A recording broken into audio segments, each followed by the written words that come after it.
Coalition Warship 121. Hormuz প্রণালী থেকে একটি মার্কিন রণতরী সরিয়ে দিয়েছে ইরান। ইতিমধ্যে এই ঘটনার একটি ভিডিও প্রকাশ করেছে তারা। ভিডিওতে দেখা যায় মার্কিন রণতরীকে সরে যাওয়ার নির্দেশ দিচ্ছে ইরানি সেনারা। তারা বলছে অবিলম্বে এখান থেকে সরে যান, তা না হলে কোনো সতর্কবার্তা ছাড়াই গুলি চালানো হবে। আশেপাশে থাকা অন্যান্য জাহাজকেও সরে যেতে হবে। ইরানের ইসলামী বিপ্লবী গার্ড বাহিনী বা IRGC 101 সংখ্যা দিয়ে মার্কিন রণতরীটি চিহ্নিত করে। এরপর তারা বলে 101 রণতরী এই মুহূর্তে ভারত মহাসাগরের দিকে সরে যাও, নির্দেশ না মানলে আক্রমণ করা হবে।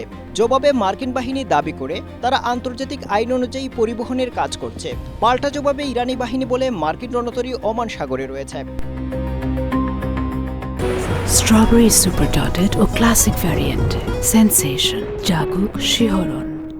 এর পরপরই সতর্কবার্তা দিয়ে IRGC বলে শেষবার সতর্ক করছি, সরে যাও। মার্কিন রণতরীর আশেপাশে থাকা অন্যান্য জাহাজকেও অন্তত 10 মাইল দূরে সরে যেতে হবে। ইরানি বাহিনীর এই সতর্কবার্তার পরপরই মার্কিন রণতরী সরে যেতে বাধ্য হয়। এদিকে মার্কিন প্রতিরক্ষা বাহিনীর কেন্দ্রীয় কমান্ড বা সেন্টকম বলেছে, সোমবার থেকে আরব সাগর এবং ওমান উপসাগরে অবস্থিত ইরানি বন্দর সহ দেশটির সব বন্দরে অবরোধ জারি করা হবে।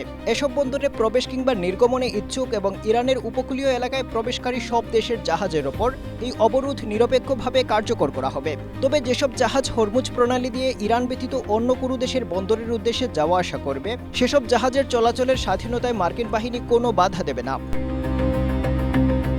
মার্কিন বাহিনীর এই হুমকির প্রতিক্রিয়ায় ইরানের ইসলামী বিপ্লবী গার্ড বাহিনী হরমুজ প্রণালীর কাছে আসা যে কোনো সামরিক জাহাজের বিরুদ্ধে কঠোর ব্যবস্থা নেওয়ার হুমকি দিয়েছে।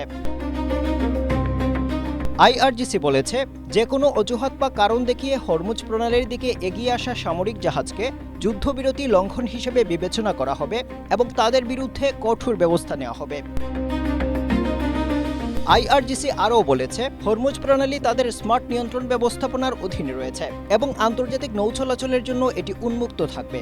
তবে বেসামরিক জাহাজগুলোকে নির্ধারিত নিয়ম মেনে চলতে হবে।